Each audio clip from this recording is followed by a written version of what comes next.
In this video, we are going to show you how to add custom attributes to your GHGi Analytics account. Custom attributes allow you to add drop-down fields to your meters or other fuel supply points that are tailored to your organization's requirements. You can add up to 6 different custom fields and add as many items in each drop-down list as you wish. However, the longer the list, the more unwieldy it becomes. Look at this country list that some websites present you with. It's a long scroll to get to the UK, but at least you know roughly where it'll be. With very long lists, this is often not the case. We believe that up to 10 is manageable for most users, but over 20 starts to be cumbersome. After logging in, you get to the central console. In the navigation bar, we select Lists, and in the drop-down, select Custom Attributes. This takes you to a Custom Attributes page for your account. The first thing you do is to give your attribute a title. You do this in the field marked Label. I'm going to call this Scope.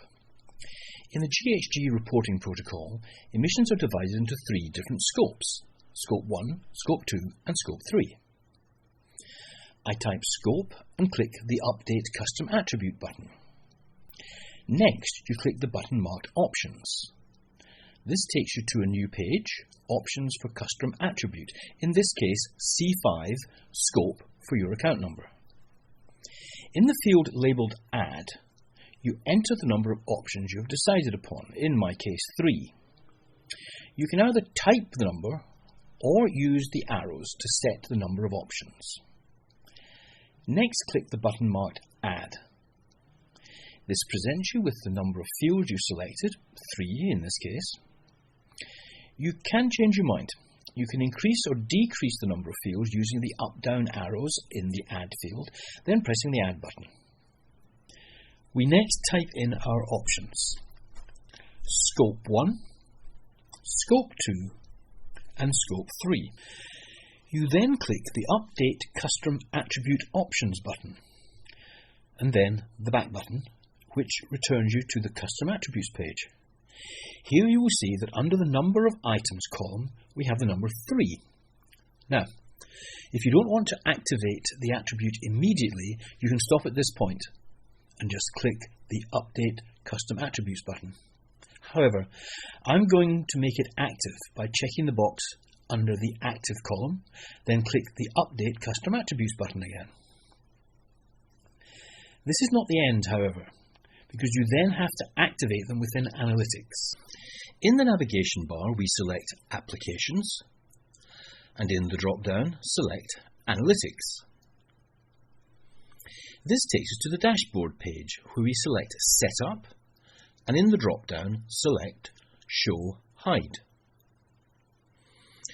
We scroll to the bottom of the page, and under Generic Custom Attributes, we see the checkbox Show CA Scope.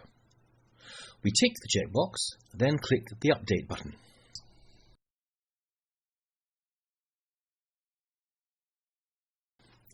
In the navigation bar, we select Setup, and in the drop-down, select Edit Electricity Meter.